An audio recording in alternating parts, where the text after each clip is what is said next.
my sense is this is all suddenly changing really fast. And I don't think it's an exaggeration to say we're on the cusp of a transport revolution.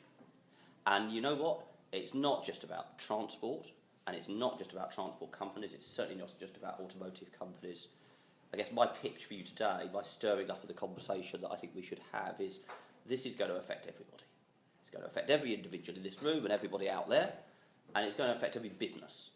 Because you find me a business, except the few that are literally completely in cyberspace, that don't have some goods in, some goods out, people that have to come and use them, come and work for them, all the rest of it. Every single business, this is the pitch I take to KPMG, every single business that is a client of ours is affected by what's going to happen over the next 5 or 10 years.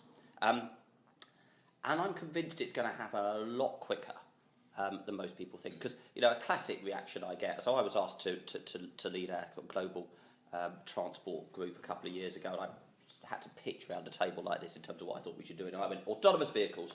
We should be focused on autonomous vehicles. A lovely lady from our US practice eventually put her hand up at the end of the table and went, this is really interesting, Throwful, but can you focus on something that makes us some money? We're already making money in this space. This stuff is now. Why is it going to happen a lot faster than I think most people think? Well, firstly, something is happening. I can't think of a real parallel in certainly the history that I remember of business, which is the alignment between the private push and the public pull in this space. The amount of investment that is being poured into this sector is absolutely eye-watering. The economists reckon it's a sort of 10 trillion global personal transport market. About $50 billion has been invested in the last 5 years in smart mobility stuff. About $2 billion was invested in smart tech in the first half of this year alone. And guess what? Only about 15% of that was going out to the automotive industry. I spend a huge amount of my time in the States now, bouncing between tech businesses, automotive businesses, public sector, and so on. And I can't even start to convey. Well, I'm going out to the LA Motor Show next week, and I know it will be the same as last year, which is it'll be 3 weeks to talk about nothing else. The automotive industry is talking about absolutely nothing else, and all the money and all the intellectual energy is going to this space. So that's great. But the other thing is, it's matched by this tremendous pull by public authorities, whether that's federal governments or cities or whatever, worldwide, with a few sceptics. And the reason for that is because they can see that the economic and the social impact of what is coming is absolutely enormous, and for the most part is entirely positive.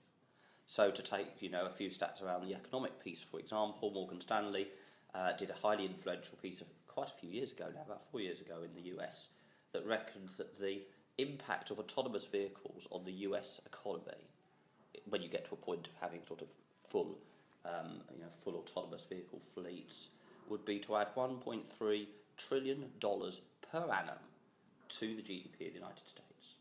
We at KPMG did a similar study for the Society of Motor Manufacturers and Traders a couple of years ago. Actually, the backstory to that is it wasn't for the SMMT, it was actually for the Department for Transport, but in their usual way they didn't want to pay. So they sort of nudged the SMMT and said, you really, really want to do a study on this, don't you? Interestingly, it goes to the conversation we were having a moment ago about how do decisions happen in Whitehall. The civil servants were concerned that ministers were just not waking up to what this all meant. And so, as I say, they sort of nudged the SMMT and they paid us to do a study.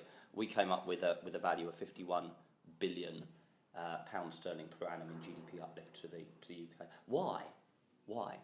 Because think about the amount of time that we spend in vehicles, travelling, and doing what? If you're lucky, you listen to the radio. If you're lucky. But most of the time, it's wasted time. And that's reflected in the way in which transport appraisal works, not only in this country, but all over the world. We appraise by a value of time saving, which recognises the fact that time is wasted time. You get to an autonomous vehicle world, it's not wasted time. The time you spend in a vehicle is time that you can do anything else. So your autonomous vehicle could be your home office that just happens to move around where you want to go. It's entirely plausible that, albeit it will be a bit small, people will end up actually using it as living space.